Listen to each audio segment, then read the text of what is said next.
जन्मों जन्मों की तपती हुई जीवात्मा को ठंडक दिलवाता है। अल्लाह वाहिगुरु राम का नाम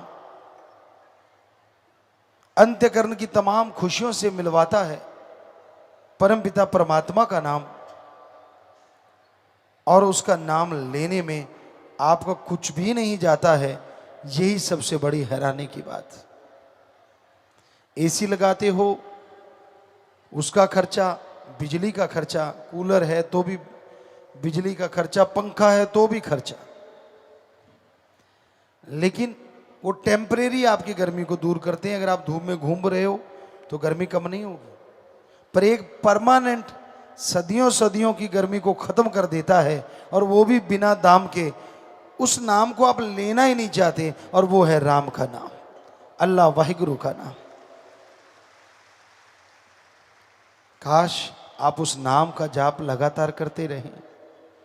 काश उस परमपिता परमात्मा की भक्ति इबादत करते रहें, तो जन्मों जन्मों के पाप कर्म तो कटेंगे ही, बल्कि आपके भाग्य बनेंगे, आपका नसीब सुधरेगा, और आप मालिक की तमाम खुशियों के हकदार बनते जाएंगे। हर इंसान चाहता है उसे जिंदगी में खुशियां मिलें, और मिल भी सकती हैं अगर मालिक का नाम लिया जाए। जो बीमारियां आत्मा को लगी हुई हैं, उनसे बचने का एकमात्र उपाय ओम हरि अल्लाह वाहिगुरु राम का नाम है। जैसे जैसे आप ये मालिक का नाम लेते जाएंगे, वैसे वैसे आपके दुख दर्द बीमारियां हटती जाएंगी।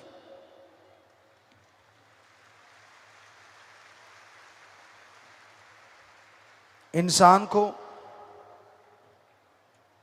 यह जानना जरूरी है कि वो इस धरती पे आवागमन से मुक्ति के लिए, वह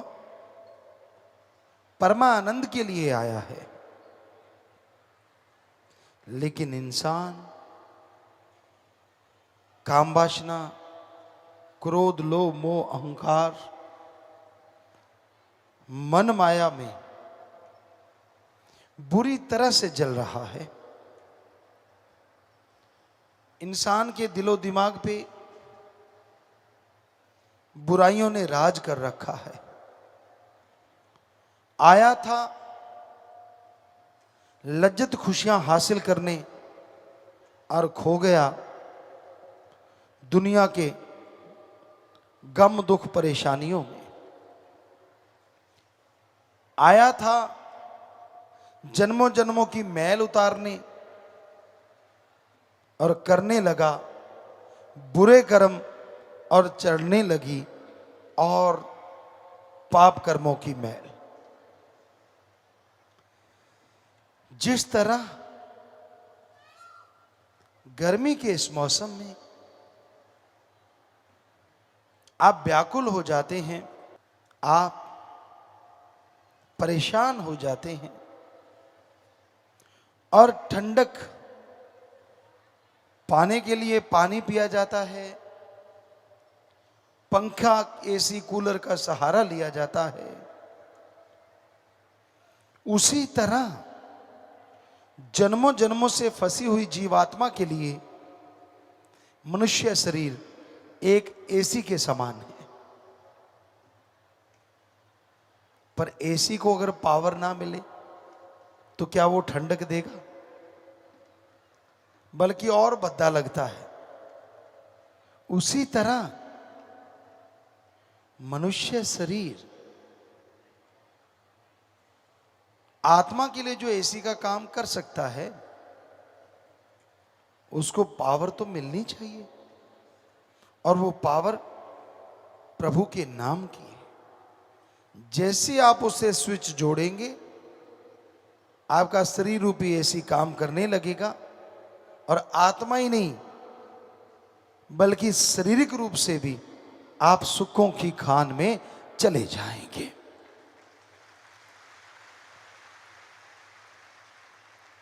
तो सुमरन के द्वारा, भक्ति इबादत के द्वारा आप मालिक की तमाम खुशियों को हासिल कर सकते हैं। जन्मों जन्मों की मैल उतार सकते हैं। आप बिजनेस में, व्यापार में, काम धंधे में सफलता हासिल कर सकते हैं। पर उसके लिए जैसे आपको बताया, ईश्वर का नाम ही एकमात्र उपाय है और कोई तरीका नहीं जिससे मालिक की खुशियां हासिल कर सको। चलते, बैठ के, लेट के, काम धंधा करते हुए अगर प्रभु के नाम से आप जुड़ोगे, अगर मालिक की भक्ति से आप जुड़ोगे, तो यकीनन उसकी दया में रहमत के लायक बनते जाओगे।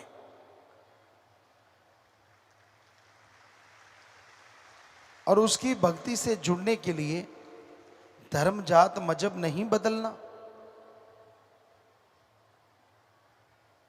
पहनावा नहीं बदलना।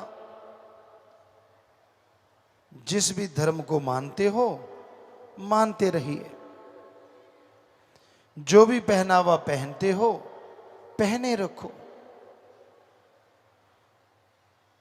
और साथ साथ मालिक के नाम का जाप करते रहो। तो भाई वो तमाम खुशियां मिलेंगी, वो तमाम बरकतें मिलेंगी जो इंसान की चाहत होती है। और साथ संगत जी, इस घोर गर्मी में बहुत जरूरी है आप जीवों की बढ़ चढ़ के मदद करें। हम जैसे आपको कहा करते हैं, अपने घर के ऊपर या कोई छायादार पेड़ हो उसके नीचे पानी का एक बर्तन जरूर रखो। पशु पक्षी परिंदे उसको पिएंगे, उनके भी अंदर आत्मा है, वो आपको दुआएं देगी। इंसानों के लिए पानी का इंतजामात कीजिए। अगर आपको लगता है कि हमारे एरिया में तो पानी बहुत है, तो आप कोई ऐसा एरिया, ऐसा क्षेत्र ढूंढिए यहां पानी की कमी हो, यहां राहगीर आते जाते हों, वहां जाइए और पानी का कोई ना कोई इंतजामात, जैसे प्याऊ, कुछ मटके रख के वहां इंतजामात कर दीजिए। यकीनन ये बहुत पुण्य का कार्य है।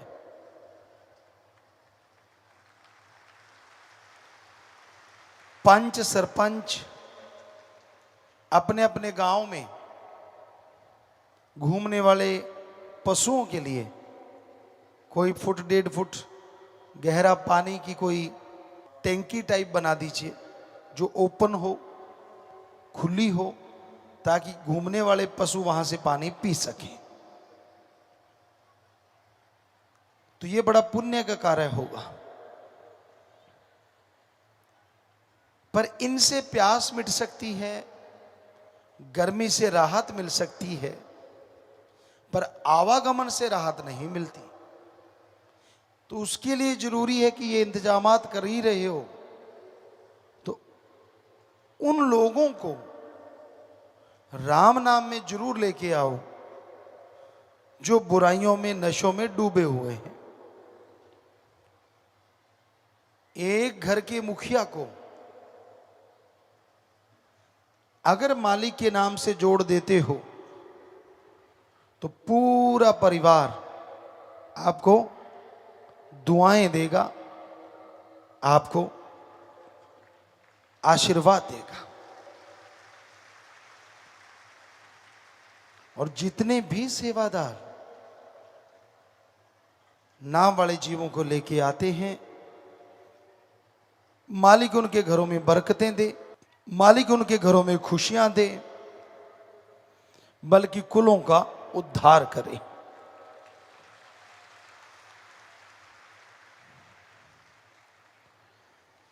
सुमरन जरूर किया करो।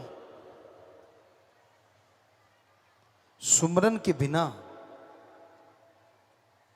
अंदर बाहर की प्यास नहीं मिटती। ज्यादा समय नहीं तो थोड़ा समय ही सही, पर सुमरन करना जरूर चाहिए। सुमरन करने से आत्मबल के स्रोत अंदर से खुल जाते हैं, और आत्मबल बढ़ने से आप हमेशा सफलता हासिल करते हैं।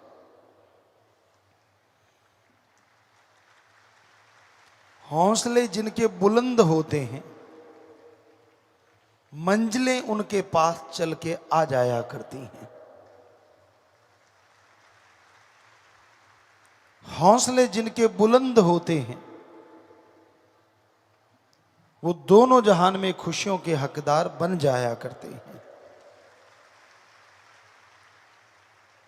हौसले जिनके बुलंद होते हैं, वही परमपिता परमात्मा के दर्श दीदार के लायक बन जाया करते हैं।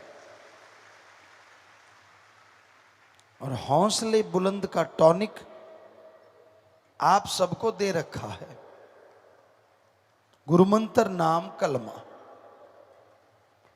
अब ये आपकी मर्जी है, उस टॉनिक को पीते हो या वैसे रखे बैठे हो। कई लोग सुमरण करते ही नहीं, ले तो लेते हैं, बचनों पे भी रहते हैं, पर सुमरण नहीं करते। और जब तक सुमरण नहीं करते, आने वाले भयानक कर्म कंकर में नहीं बदलते। तो जो आप सेवा करते हो, कितना अच्छा हो, सेवा के साथ साथ सुमरन के भी पक्के बनो कि हां, मैं सुमरन करूंगा, हां, मैं भक्ति करूंगा। अगर आप ये धार लो तो कोई मुश्किल काम नहीं है।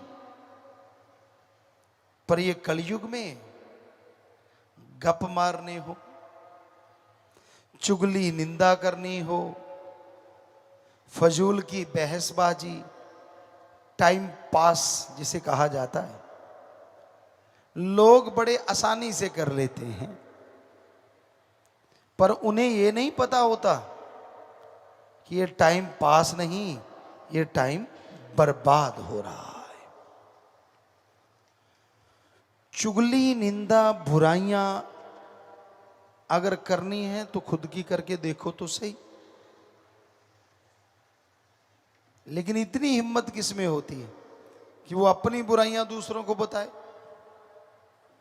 होती है तो कोई भगत, योद्धा या मालिक के प्यारे की। जैसे कबीर जी ने लिखा, कबीरा सब ते हम बुरे, हम तज भला सब कोय, जिन ऐसा कर मानिया मीत हमारा सोय। कहना तो आसान है, करना बड़ा मुश्किल है। कहने को तो आप कह सकते हो मैं सबसे बुरा हूं भाई, लेकिन मान लिया, जिसने ये मान लिया कि नहीं, मेरे में कोई गुण नहीं, मेरा भगवान अल्लाह वाहिगुरु ही मुझे तरक्की देता है, मुझे खुशियां देता है, तो उसका नॉन स्टॉप रहमत हमेशा बरसती रहती है, कहीं स्टॉप होता ही नहीं। खुशियां खुशियां, बरकतें ही बरकतें उसकी झोली में आती रहती हैं। पर जब कर लिया घमंड कि ये तो मैंने किया, वो तो मैंने किया, ये तो मैं कर रहा हूं, तो फिर मैं पल्ले रह जाती है और कुछ हासिल नहीं होता। तो भाई अपनी मैं को मार डालो। अगर उस भगवान को देखना है, अगर अल्लाह वाहिगुरु राम से मुलाकात करनी है, तो अपने बुरे विचारों को त्याग दो। कई लोग किसी से जुड़े होते हैं, किसी बड़े पदवी वाले से, किसी पैसे वाले से। इंसान मालिक की आजाद जून होते हुए भी वो उनकी ही गुलामी करते हैं। पशुओं को गुलामी करते देखा है क्योंकि उनके कर्म हैं, पर इंसान किसी की गुलामी करे ये समझ से परे है। क्योंकि मालिक ने तो खुद मुख्तियार बना के भेजा, मालिक ने तो दया में रहमत की कृपा करके भेजा। तो इसलिए आप प्रभु का, परमात्मा का नाम जपा करो। खुद मुख्तियार हो, आजाद हो, किसी की गुलामी करके अच्छे कामों को ठुकराया मत करो। अगर आप अच्छे कर्म करो, प्रभु के नाम का जाप करो, तो यकीनन उसकी तमाम खुशियां आपको मिले। पर जिस तरह से चींटी जो होती है वो तरेड़ ढूंढती है, उसी तरह कई लोग बुराई के लिए देखते हैं, बुराई का साथ देते हैं, उनकी खुद की जिंदगी, उनके बच्चों की जिंदगी बर्बाद कर लेते हैं। क्योंकि बुराई का साथ देने वाला भी बुरा हो जाता है। इसलिए अच्छाई का साथ दो, अच्छे कर्म करो, कभी बुरे कर्म ना करो। सेवा और सुमरण जो करते हैं वो तो बहुत ही भागों वाले हैं, बहुत नसीबों वाले हैं। इसलिए ये कर्म हमेशा करते रहो। सत्संग सुनो और अमल करो। जब तक सत्संग सुन के अमल नहीं करते, मालिक की तमाम बरकतें आपके आसपास होते हुए भी आपको नहीं मिलती।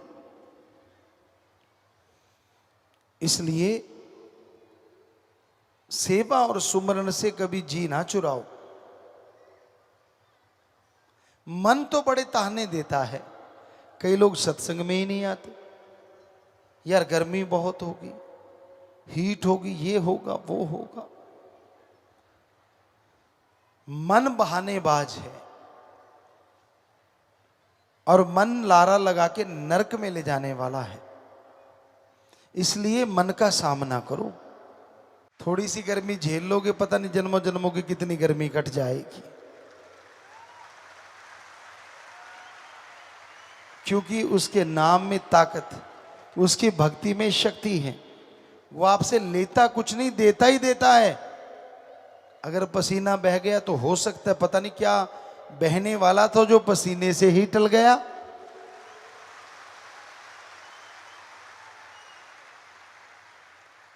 तो प्यारी साथ संगत जियो, राम नाम में बैठना अपने आप में बहुत बड़ी बात है, और फिर ऐसे मौसम की मार झेलते हुए बैठना ये और भी बड़ी बात है।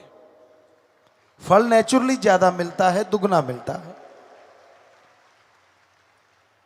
तो इसलिए हम आपको हमेशा कहा करते हैं, मालिक के नाम से जुड़े रहो, उसकी भक्ति इबादत करते रहो, सेवा सुमरण करो। जिस घर में रोजाना लोग सुमरण करते हैं, उन घर में पीस ऑफ माइंड, आत्मिक शांति हमेशा रहती है।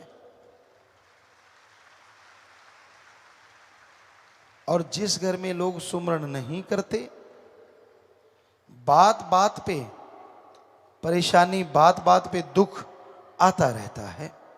धर्मों में ऐसा ही लिखा हुआ है कि इंसान मालिक से जुड़ा है तो समझो बर्फ के पहाड़ के पास बैठ के जो ठंडक गर्मी में महसूस होती है, उससे अरबों गुना ज्यादा ठंडक, मस्ती भरी, खुशियां भरी इंसान को हमेशा मिलती रहती है।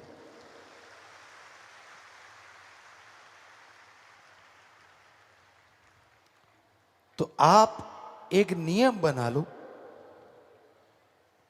सुबह शाम थोड़ा सुमरण करना ही करना है। सुबह शाम चहलकदमी करा करो। अर्ली मॉर्निंग में कर लो, सूरज नहीं निकलता, और रात में कर लो खाना खाने के बाद थोड़ा, तो यकीनन रोटी भी हजम अच्छी होती है और मालिक की भक्ति भी बन रही है। सोने पे सुहागा, बैठ के नहीं करते, लेट के नहीं करते, तो चलते चलते कर लो। अगर आप करते नहीं तो उसका तो हल क्या है? तो सुमरन कभी भी खाली नहीं जाता। जब भी आप करोगे जाप, मालिक की दरगाह में मंजूर कबूल जरूर होगा। इसलिए उसका जाप करना कभी छोड़ो ना। अब बात करते हैं मौसम के अनुसार दुनियावी। इस मौसम में पानी ज्यादा लेना चाहिए। एक्सरसाइज जो करते हैं बच्चे, उनको भी पानी ज्यादा लेते रहना चाहिए। और जब भी वो एक्सरसाइज अकेले कर रहे हों तो पानी की बोतल साथ में जरूर होनी चाहिए, क्योंकि ये मौसम ऐसा है। खान पान हल्का रखो, टाइम पे रखो। इसमें तली हुई चीजें जितनी अवॉइड करोगे उतने खुश रहोगे, जितनी ज्यादा खाओगे उतने दुखी रहोगे। एक कहावत है कि भूखे रह के ना पछताएं, खा के पछताएं। कई बार आदमी भूखा होता है और इतना ठोक जाता है कि भूख में चलो थोड़ी भूख तो लगी, लेकिन खा इतना लिया कि बाद में उल्टी या लूज मोशन लग गए, वो ज्यादा दुखी होता है। तो हल्का फुल्का खाना बहुत ही अच्छा है। डाइट लेनी है, सही टाइम पे लो, पर उसके साथ साथ चहलकदमी जरूर करो। कॉटन वगैरह के कपड़े ज्यादा अच्छे होते हैं, अगर पहन के रखो। हल्के रंग के कपड़े ज्यादा अच्छे होते हैं, अगर डाल के रखो। और छोटे बच्चों के लिए भी बहुत ही जरूरी है। असल तो लू में लेके ना जाओ, और ले जाना भी पड़े तो उसे मां का दूध और पानी वगैरह पिलाते रहिए। और जितना हो सके हल्के कपड़े से, कॉटन वगैरह से शरीर को ढांप के रखिए। तो इस मौसम में बहुत सारे मौसमी फ्रूट भी होते हैं। पहले होते थे मतीरा, आजकल का कहें तो तरबूज अच्छा है, पर उसके ऊपर से पानी ना लें। खरबूजा बहुत अच्छा है, लेकिन पानी ना लें, ऊपर से पानी ना पिए, क्योंकि इनमें पानी ही होता है। तो ये खाएं तो लू से बचा जा सकता है। और घरों में जो लस्सी होती है वो बड़ी असरदायक होती है, खास करके वो वाली जिसमें मक्खन निकाला जाता है और दूध बिलोते हैं। वो जो छाछ होती है, ठंडी करके पियो तो कहना ही क्या। जिनके फ्रिज या ऐसी चीजें नहीं है, तो आमतौर पे होता था मटका लेते थे और उसमें पानी वगैरह भर के रात को बाहर रख देते थे। नीचे बालू रेत बिछा देते, पानी उस पर डाल देते, तो सुबह तक ऐसे होता था जैसे उसमें बर्फ डाली गई हो। तो लोग तो जीते हैं आज भी बिना एसी, बिना कूलर, बिना बिजली की, पर वो शरीर वैसा ही हो जाता है जैसा इसको बनाया जाए। एकदम ठंडे से गर्म में ना और एकदम गर्म से ठंडे में ना जाओ, ये हमेशा ध्यान रखो, क्योंकि ये गर्म सर्द का चक्कर पड़ सकता है, बीमारियां लग सकती हैं। और लू चलती है, जाना ही पड़ता है, तो गिल्ला कपड़ा रखो, उसे लपेट के रखो, अपने पास रखो, उसको लगाते रहो। और पानी जो पीते हो, एक कहावत थी पंजाबी में, लोग कहा करते थे, पानी ओकदा ते सौदा रोकदा, यानी रोकड़ा दे के ले लो, सौदा तो चक्कर ही नहीं है। और पानी ओक यानी ऐसे पीते, आज साइंस भी मान गई है कि ऐसे पीने से प्यास बहुत जल्दी बुझती है, क्योंकि हमारे होंठों की जो ग्रंथियां हैं, ये जो प्यास फील करती हैं, अंदर पानी गया बहुत अच्छा, लेकिन जब ये भीग जाती हैं तो प्यास जल्दी मिटती है। लेकिन आप सीधे मुंह ऊपर करके सीधे गले में तर करते हो, गला तो तर हो गया, होंठ तो बेचारे भूखे ही रह गए।